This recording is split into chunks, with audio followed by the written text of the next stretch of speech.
नमस्कार। आकाशवाणी से प्रस्तुत है समाचार संध्या।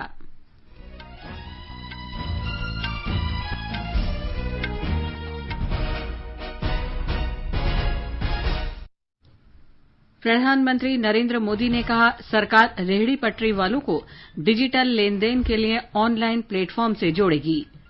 विदेश मंत्री डॉक्टर सुब्रमण्यम जयशंकर ने ताजिकिस्तान और किर्गिस्तान के विदेश मंत्रियों के साथ मॉस्को में द्विपक्षीय बैठक की।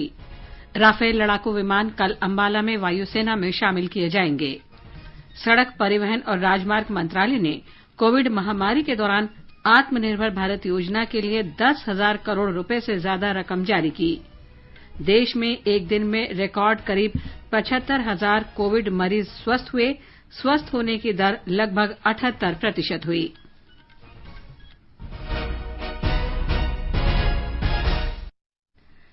समाचार संध्या में अतहर सईद के साथ मैं लवली निगम। प्रधानमंत्री नरेंद्र मोदी ने आज वीडियो कॉन्फ्रेंस के जरिए मध्य प्रदेश के रेहड़ी पटरी वालों के साथ स्वनिधि संवाद किया। इस अवसर पर प्रधानमंत्री ने रेहड़ी पटरी वालों की वापसी का स्वागत किया। उन्होंने अनेक आत्मविश्वास, दृढ़ता और कड़ी मेहनत की प्रशंसा की।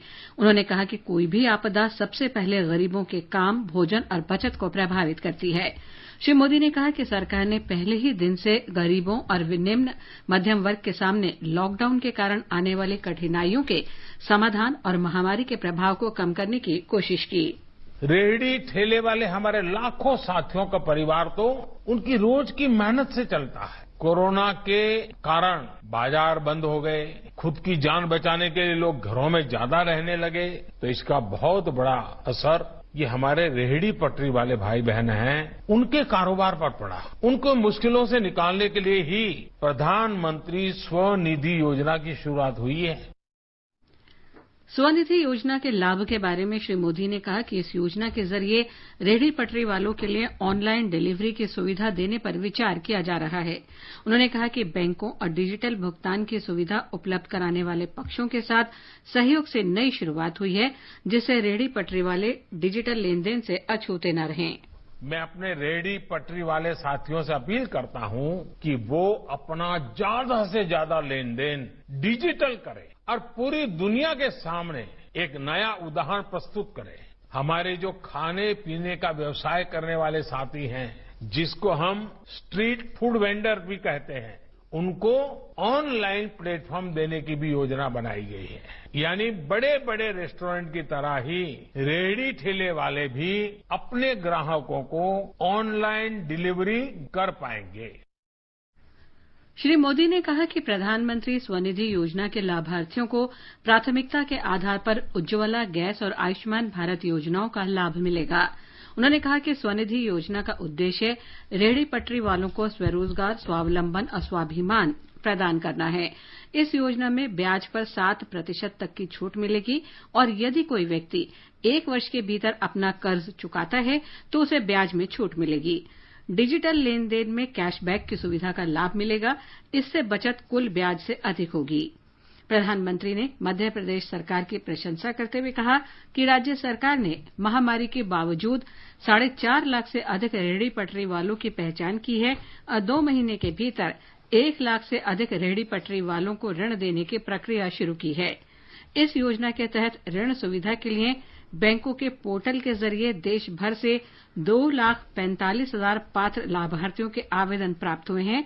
इनमें से करीब 1,40,000 रेहड़ी पटरी वालों को 1 करोड़ 40 लाख रुपए की राशि की स्वीकृति मिल चुकी है। हमारे भोपाल संवाददाता ने योजना के कुछ लाभार्थियों से बातचीत की। उन्होंने इस योजना को बहुत ही उपयोगी बताया। मैं सुरेश कुमार, प्रधानमंत्री योजना के तहत जो मेरे को 10,000 रुपए मिले हैं लोन पे, मैं उससे बहुत खुश हूँ और मुझे बहुत फायदा हुआ है और मेरा बिजनेस अच्छे से चल रहा है।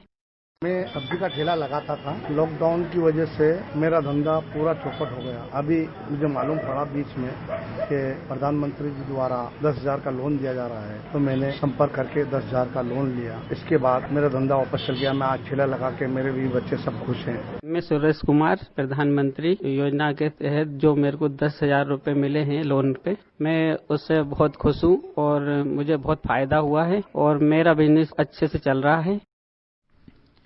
गृह मंत्री अमित शाह ने प्रधानमंत्री स्वनिधि योजना की सराहना की है। श्री शाह ने कहा कि देश का विकास हर नागरिक के विकास से ही संभव है और प्रधानमंत्री समाज के हर वर्ग के सशक्तिकरण के लिए प्रतिबद्ध हैं। उन्होंने कहा कि यह योजना रेहड़ी पटरी वालों को सशक्त बनाने के उद्देश्य से तैयार की गई है, जो प्रधानमंत्री के गरीबों के कल्याण के लिए दूरदर्शी और संवेदनशील प्रयासों का हिस्सा है। गृह मंत्री ने कहा कि कोविड-19 के कठिन समय के दौरान करोड़ों गरीब लोगों को जीविका का अवसर और रोजगार देने के लिए ये योजना बहुत उपयोगी है। प्रधानमंत्री नरेंद्र मोदी कल वीडियो कॉन्फ्रेंस के जरिए बिहार में प्रधानमंत्री मत्स्य संपदा योजना का शुभारंभ करेंगे। श्री मोदी किसानों के सीधे इस्तेमाल के लिए ई गोपाला ऐप का भी उद्घाटन करेंगे। इस ऐप के जरिए व्यापक नस्ल सुधार कार्यक्रम, सूचना पोर्टल और बाजार की सुविधा की संपूर्ण जानकारी उपलब्ध कराई जाएगी। इस अवसर पर प्रधानमंत्री बिहार में मत्स्य पालन और पशुपालन क्षेत्रों में कई नवीन कार्यक्रमों का भी उद्घाटन करेंगे। प्रधानमंत्री मत्स्य संपदा योजना सरकार की फ्लैगशिप योजना है। इसके तहत 20,000 करोड़ रुपए के अनुमानित निवेश से देश के मत्स्य क्षेत्र के लगातार विकास पर ध्यान केंद्रित किया जाएगा। मत्स्य क्षेत्र में ये अब तक का सर्वाधिक निवेश है। इसके तहत वर्ष 2024-25 तक मत्स्य उत्पादन को अतिरिक्त 70 लाख टन बढ़ाने का लक्ष्य रखा गया है। प्रधानमंत्री सीतामढ़ी में मत्स्य ब्रीड बैंक और किशनगंज में जलीय रोग रेफरल प्रयोगशाला बनाए जाने की घोषणा भी करेंगे। इसके लिए प्रधानमंत्री मत्स्य संपदा योजना के तहत सहायता प्रदान की गई है। इन सुविधाओं से मत्स्य क्षेत्र में उत्पादकता बढ़ेगी, किसानों को गुणवत्तापूर्ण और किफायती बीज समय पर उपलब्ध हो सकेंगे और रोग निदान के साथ साथ पानी और मिट्टी परीक्षण सुविधाओं की आवश्यकताएं भी पूरी हो सकेंगी। विदेश मंत्री डॉक्टर एस जयशंकर ने मॉस्को में शंघाई सहयोग संगठन के विदेश मंत्रियों की परिषद की बैठक से अलग किर्गिस्तान के विदेश मंत्री चिंगिज एदरबेकोव से मुलाकात की। डॉक्टर जयशंकर ने बैठक को फायदेमंद बताते हुए भारतीय नागरिकों की वापसी में मदद के लिए श्री एदरबेकोव को धन्यवाद दिया। दोनों मंत्रियों ने द्विपक्षीय और क्षेत्रीय महत्व के विषयों पर चर्चा की और आगे भी सभी क्षेत्रों में रणनीतिक भागीदारी को आगे बढ़ाने पर सहमति जताई। डॉक्टर जयशंकर ने ताजिकिस्तान के विदेश मंत्री फिरोजुद्दीन मुहिउद्दीन से भी मुलाकात की। विदेश मंत्री ने कहा कि वो द्विपक्षीय और क्षेत्रीय सहयोग के बढ़ने से प्रसन्न हैं। उन्होंने कहा कि वे रणनीतिक भागीदारी को बहुत महत्व देते हैं। डॉक्टर जयशंकर शंघाई सहयोग संगठन के विदेश मंत्रियों की बैठक में शामिल होने के लिए 2 दिन की मॉस्को यात्रा पर हैं। बैठक में क्षेत्रीय और वैश्विक मुद्दों पर विचार विमर्श किया जाएगा। हालांकि डॉक्टर जयशंकर का चीन के विदेश मंत्री के साथ द्विपक्षीय बातचीत का कार्यक्रम अभी तय नहीं है, लेकिन चीन के विदेश मंत्रालय ने कहा कि भारत, रूस और चीन के विदेश मंत्री मॉस्को में मिलेंगे। ये भी कहा गया है कि चीन के विदेश मंत्री वांग यी सदस्य देशों के विदेश मंत्रियों से द्विपक्षीय वार्ता करेंगे। भारत, चीन और रूस तीनों देशों के बीच आपसी सहयोग करने वाले समूह के सदस्य हैं। डॉक्टर जयशंकर की मॉस्को यात्रा पिछले सप्ताह शंघाई सहयोग संगठन के रक्षा मंत्रियों की बैठक में रक्षा मंत्री राजनाथ सिंह के शामिल होने के बाद हो रही है। भारत चीन के बीच वास्तविक नियंत्रण रेखा पर हुए तनाव के बाद दोनों देशों के वरिष्ठ मंत्रियों के बीच इन बैठकों का महत्व बढ़ जाता है। शंघाई सहयोग संगठन के पूर्णकालिक सदस्य के रूप में भारत की ओर से ये तीसरी बैठक है। भारत, फ्रांस, ऑस्ट्रेलिया की पहली त्रिपक्षीय वार्ता आज वर्चुअल रूप से आयोजित की गई।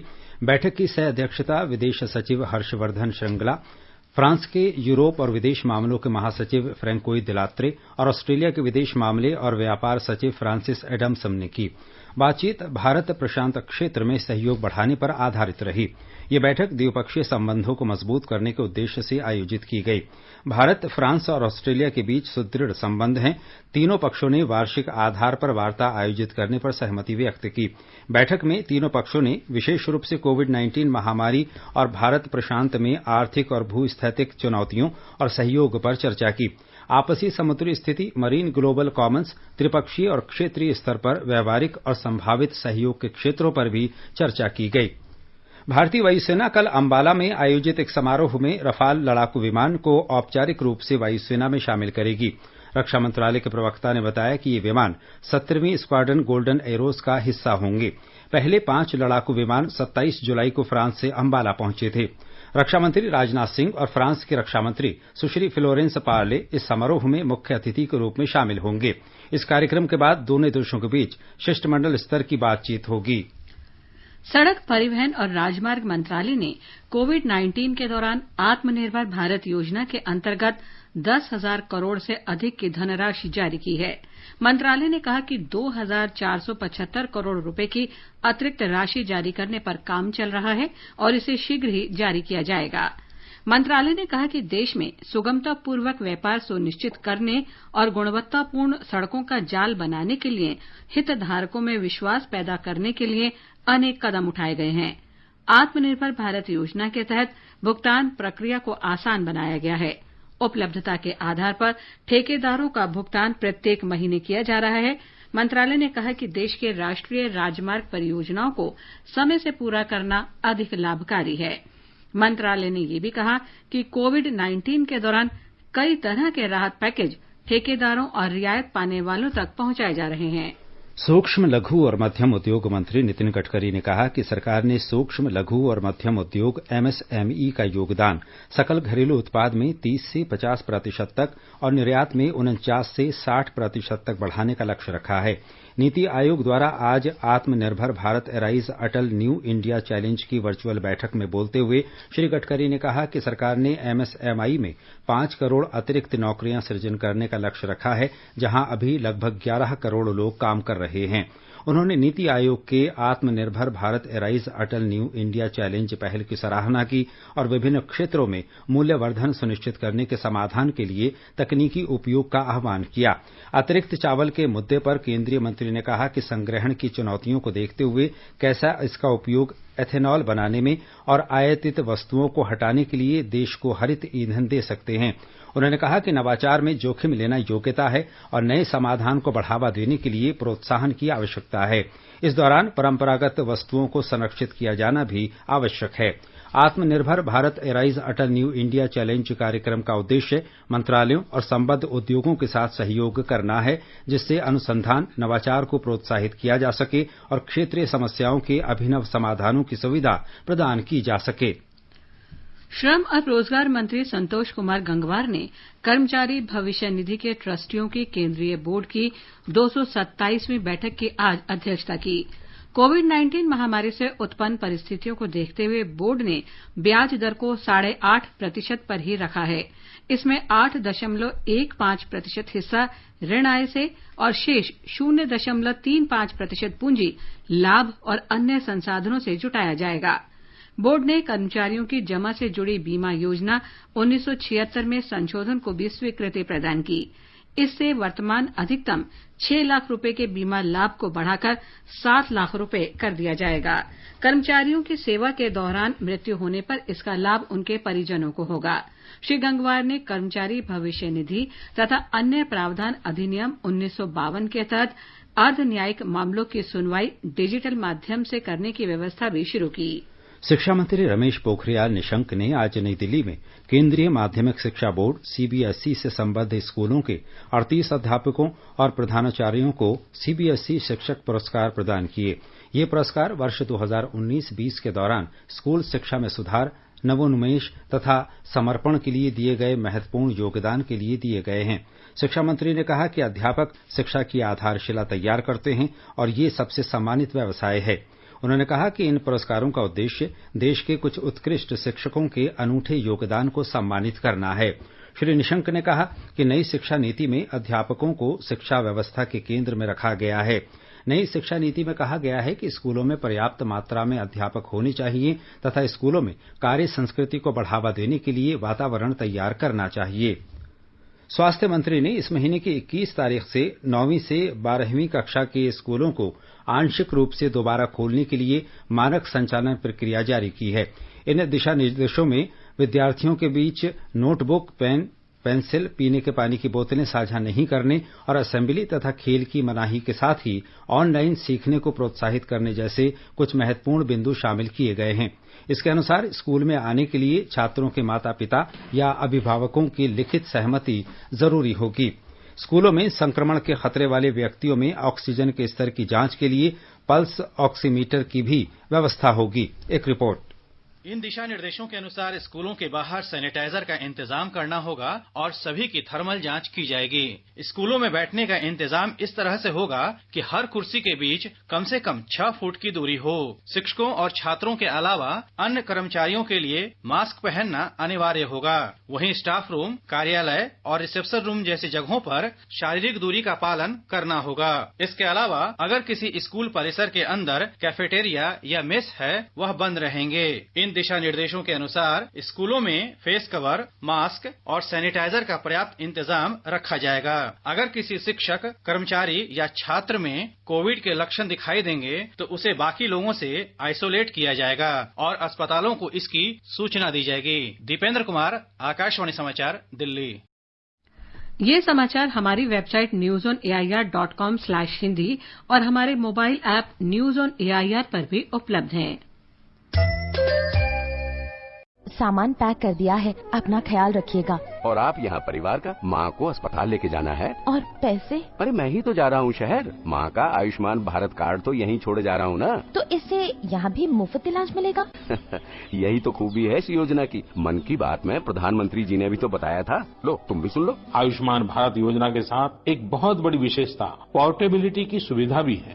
पोर्टेबिलिटी ने देश को एकता के रंग में रंगने में भी मदद की है। यानी बिहार का कोई गरीब अगर चाहे तो उसे कर्नाटका में भी वही सुविधा मिलेगी जो उसे अपने राज्य में मिलती है। भारत सरकार की आयुष्मान भारत पीएम जय योजना दे रही है देश के 50 करोड़ से अधिक लोगों को प्रति वर्ष रुपए 5 लाख तक का मुफ्त इलाज। योजना के तहत लाभार्थियों के लिए कोविड-19 की जांच और इलाज मुफ्त है। 14555 पर कॉल कर योजना में अपना नाम जानिए और ई कार्ड बनवाने के लिए नजदीकी सीएससी केंद्र या सूचीबद्ध सरकारी या प्राइवेट अस्पताल जाएं। आयुष्मान भारत की छांव, शहर हो या गांव। तैयार तो हूँ मैं माँ बनने के लिए।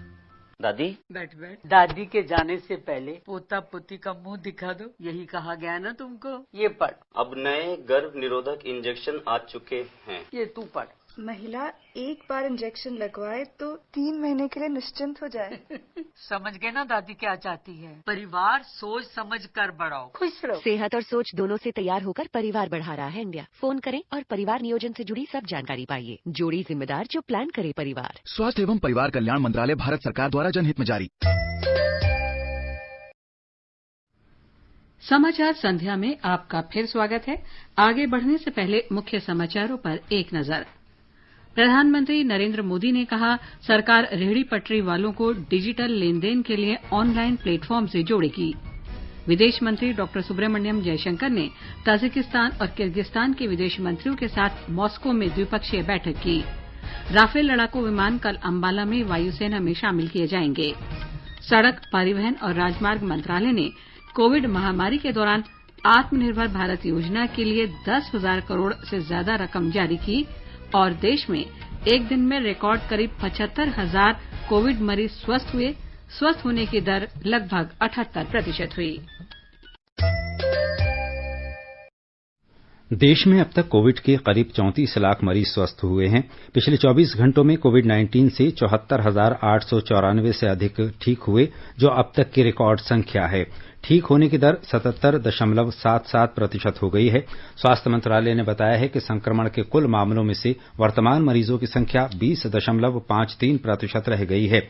ठीक हुए लोगों की संख्या कुल मामलों से लगभग 3.8 गुना अधिक है। मंत्रालय ने बताया कि पिछले 1 महीने में स्वस्थ होने वाले कोविड मरीजों की संख्या 3 गुना से अधिक हो गई है।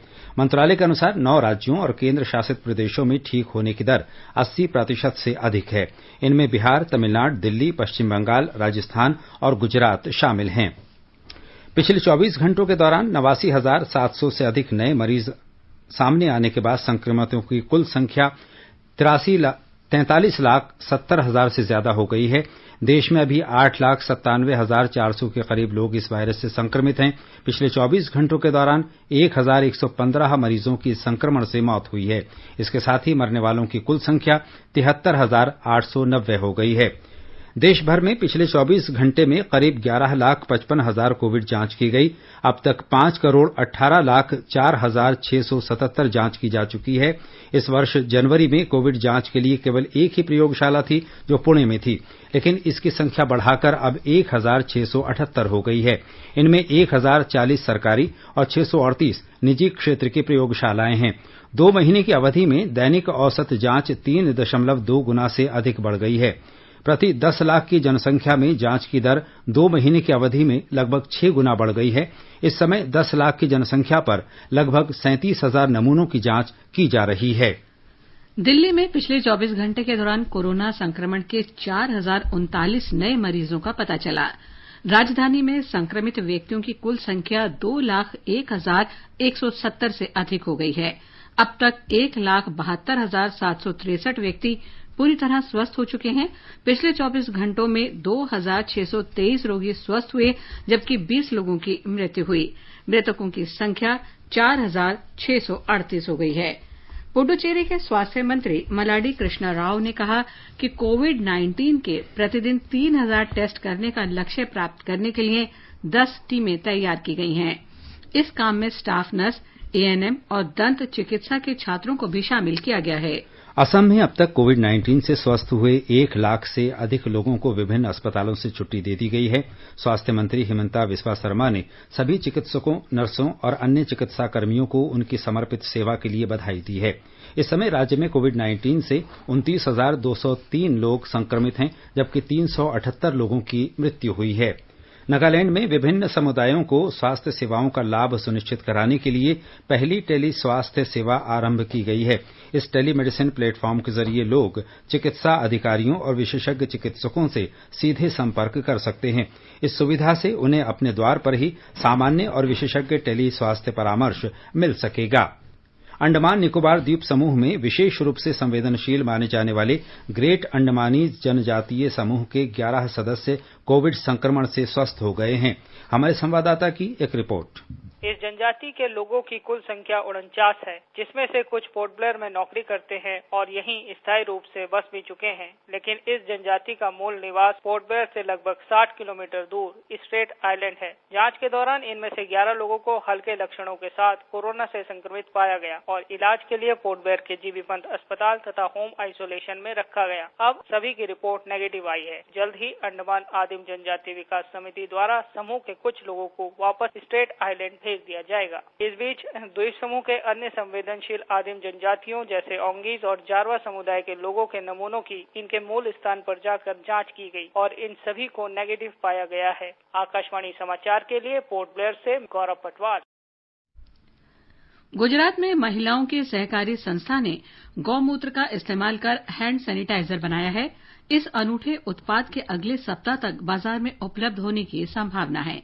एक रिपोर्ट। गौमूत्र से बना हैंड सैनिटाइजर लोगों को कोरोना वायरस के खिलाफ लड़ाई में और मददरूप होगा। 100% कुदरती रूप से तैयार यह सैनिटाइजर अल्कोहल आधारित सैनिटाइजर पसंद नहीं करने वाले लोगों के लिए बेहतर विकल्प साबित होगा। राष्ट्रीय कामधेनु आयोग के अध्यक्ष डॉक्टर वल्लभ कथिरिया ने विजन मिशन ऑफ राष्ट्रीय कामधेनु आयोग के नाम से एक राष्ट्रीय वेबिनार में यह गौमूत्र आधारित सैनिटाइजर का निदर्शन किया था। जामनगर स्थित एक महिला सहकारी मंडली कामधेनु दिव्य औषधि महिला मंडली ने गो सेफ नाम से यह हैंड सैनिटाइजर विकसित किया है। यह सहकारी मंडली लॉकडाउन के दौरान गौमूत्र आधारित 2 अन्य प्रोडक्ट बना चुकी है, जिसमें सरफेस सैनिटाइजर के लिए गो प्रोटेक्ट और रूम क्लीनिंग के लिए गो क्लीनिंग शामिल है। योगेश पंड्या, आकाशवाणी समाचार, अहमदाबाद। विश्व स्वास्थ्य संगठन प्रमुख टेड्रोस घेब्रेयेसस ने कहा है कि संयुक्त राष्ट्र स्वास्थ्य एजेंसी किसी भी कोविड वैक्सीन का अनुमोदन इसके सुरक्षित और प्रभावी साबित होने से पहले नहीं करेगी। उन्होंने कहा कि कुछ देशों में सभी लोगों को वैक्सीन देने के बजाय सभी देशों में कुछ लोगों को वैक्सीन देने को प्राथमिकता देनी चाहिए। उन्होंने कहा कि विश्व के हर कोने के लोगों तक वैक्सीन की पहुंच होनी चाहिए, लेकिन आरंभ में जब आपूर्ति सीमित हो तो आवश्यक सेवाओं में लगे और जोखिम में पड़े लोगों को प्राथमिकता देनी चाहिए। In the coming months, उम्मीद कर रहे हैं कि आने वाले दिनों में कोविड-19 की वैक्सीन को लेकर हमें अच्छी खबर मिलेगी, लेकिन जब ये वैक्सीन मिलेगी तो हमें इसका प्रभावी इस्तेमाल सुनिश्चित करना होगा। समय के साथ जब इसका उत्पादन बढ़ेगा, हम चाहते हैं कि हर आदमी तक इसकी पहुंच हो। वैश्विक स्तर पर सार्वजनिक वस्तु की तरह इस वैक्सीन का इस्तेमाल सभी देशों के हित में होगा। each and every country. Akashvani का समाचार सेवा प्रभाग आज अपने फोन इन कार्यक्रम में कोविड-19 पर विशेष परिचर्चा प्रसारित करेगा। सफदरजंग अस्पताल नई दिल्ली के चिकित्सा अधीक्षक डॉ बलविंदर सिंह चर्चा में भाग लेंगे। यह कार्यक्रम रात 9:30 बजे से एफएम गोल्ड और अतिरिक्त मीटरों पर सुना जा सकता है। श्रोता स्टूडियो में हमारे टोल फ्री नंबर 1800-115767 पर फोन कर विशेषज्ञ से सवाल पूछ सकते हैं। ये समाचार हमारी वेबसाइट newsonair.com/hindi और हमारे mobile app news on AIR पर भी उपलब्ध हैं। सामान पैक कर दिया है, अपना ख्याल रखिएगा। और आप यहाँ परिवार का, माँ को अस्पताल लेके जाना है। और पैसे? अरे मैं ही तो जा रहा हूँ शहर। माँ का आयुष्मान भारत कार्ड तो यहीं छोड़े जा रहा हूँ ना। तो इससे यहाँ भी मुफ्त इलाज मिलेगा? यही तो खूबी है इस योजना की। मन की बात में प्रधानमंत्री जी ने भी तो बताया था। लो तुम भी सुन लो। आयुष्मान भारत योजना के साथ एक बहुत बड़ी विशेषता पोर्टेबिलिटी की सुविधा भी है। पोर्टेबिलिटी ने देश को एकता के रंग में रंगने में भी मदद की है। यानी बिहार का कोई गरीब अगर चाहे तो उसे कर्नाटका में भी वही सुविधा मिलेगी जो उसे अपने राज्य में मिलती है। भारत सरकार की आयुष्मान भारत पीएम जय योजना दे रही है देश के 50 करोड़ से अधिक लोगों को प्रति वर्ष रुपए 5 लाख तक का मुफ्त इलाज। योजना के तहत लाभार्थियों के लिए कोविड-19 की जांच और इलाज मुफ्त है। 14555 पर कॉल कर योजना में अपना नाम जानिए और ई कार्ड बनवाने के लिए नजदीकी सीएससी केंद्र या सूचीबद्ध सरकारी या प्राइवेट अस्पताल जाएं। आयुष्मान भारत की छांव शहर हो या गांव। ये आकाशवाणी है। राज्यसभा के सभापति एम वेंकैया नायडू ने सोमवार से शुरू होने वाले संसद के मानसून सत्र के मद्देनजर विशेष प्रबंधों का आज जायजा लिया। श्री नायडू ने सचिवालय के वरिष्ठ अधिकारियों को ये सुनिश्चित करने को कहा कि गृह और स्वास्थ्य मंत्रालय द्वारा जारी किए गए सभी दिशा निर्देशों का पूर्णतः पालन किया जाए। ईज ऑफ डूइंग बिजनेस यानी व्यापार करने में सुगमता की देश भर की श्रेणियों में उत्तर प्रदेश 10 स्थान के उछाल के साथ दूसरे नंबर पर आ गया है। केंद्र सरकार की रैंकिंग व्यवस्था के आधार पर उत्तर प्रदेश सरकार ने भी अपने जिलों की रैंकिंग शुरू कर जमीनी स्तर पर व्यापार की सुगमता को प्रोत्साहित करने के लिए प्रतियोगात्मक माहौल बनाने का प्रयास किया है। एक रिपोर्ट। राज्य सरकार द्वारा व्यापार की सुगमता को लेकर जारी जिलेवार रैंकिंग में उन्नाव जिले को ए श्रेणी में पहला स्थान मिला है, जबकि कौशाम्बी जिले को बी श्रेणी में पहला स्थान मिला है। ये जाहिर करता है कि राज्य के औद्योगिक दृष्टि से कम विकसित माने जाने वाले जिलों में भी व्यापार में सहजता की भावना को अमली जामा पहनाया जा रहा है। अपर मुख्य सचिव अवस्थापना और औद्योगिक विकास आलोक कुमार ने आकाशवाणी से बातचीत में कहा, जिस प्रकार भारत सरकार ने स्टेट्स की रैंकिंग शुरू की है तो स्टेट्स में एक प्रतिस्पर्धा की भावना, एक हमारा काम अच्छा होना चाहिए। हमने उसी प्रकार से प्रदेश के जिलों में प्रतिस्पर्धा उत्पन्न करने के लिए एक व्यवस्था शुरू की है और हम लोग रैंकिंग हर महीने निकालते हैं। आलोक कुमार ने कहा कि इस रैंकिंग सिस्टम से प्रदेश में व्यापार में सुगमता का माहौल और बेहतर होगा। सुशील चंद्र तिवारी, आकाशवाणी समाचार, लखनऊ। बम्बई उच्च न्यायालय ने आज मुंबई में बांद्रा इलाके के पाली हिल्स में अभिनेत्री कंगना रानौत की मणिकर्णिका फिल्म से प्राइवेट लिमिटेड के कार्यालय को ढहाने पर रोक लगा दी। उच्च न्यायालय ने बृहन मुंबई नगर निगम से कंगना रानौत की याचिका पर जवाब मांगा है। अब इस मामले की सुनवाई कल होगी। जम्मू कश्मीर में कुलगाम जिले में कांजीगुंड के पास जवाहर टनल क्षेत्र में सुरक्षा बलों ने कल 2 आतंकवादियों को गिरफ्तार किया।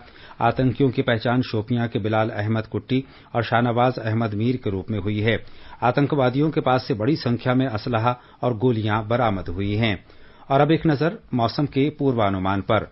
राष्ट्रीय राजधानी दिल्ली में दिन के समय तेज हवाएं चल सकती हैं। न्यूनतम तापमान 27 और अधिकतम 35 डिग्री सेल्सियस के आसपास रहने का अनुमान है।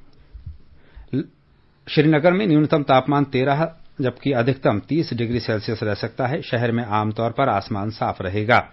लद्दाख में मौसम साफ रहेगा। तापमान 8 और 28 डिग्री सेल्सियस के बीच रहने का अनुमान है। गिलगित में तापमान 18 से 33 डिग्री सेल्सियस के बीच रहेगा। मुजफ्फराबाद में आसमान साफ रहेगा। तापमान 20 और 36 डिग्री के बीच रहने के आसार हैं। अंत में मुख्य समाचार एक बार फिर। प्रधानमंत्री नरेंद्र मोदी ने कहा, सरकार रेहड़ी पटरी वालों को डिजिटल लेन देन के लिए ऑनलाइन प्लेटफॉर्म से जोड़ेगी। विदेश मंत्री डॉक्टर सुब्रमण्यम जयशंकर ने ताजिकिस्तान और किर्गिस्तान के विदेश मंत्रियों के साथ मॉस्को में द्विपक्षीय बैठक की। राफेल लड़ाकू विमान कल अंबाला में वायुसेना में शामिल किए जाएंगे। सड़क परिवहन और राजमार्ग मंत्रालय ने कोविड महामारी के दौरान आत्मनिर्भर भारत योजना के लिए 10,000 करोड़ से ज्यादा रकम जारी की। और देश में एक दिन में करीब 75,000 कोविड मरीज स्वस्थ हुए। स्वस्थ होने की दर लगभग 78% हुई। इसके साथ ही समाचार संध्या का ये अंक समाप्त हुआ। नमस्कार।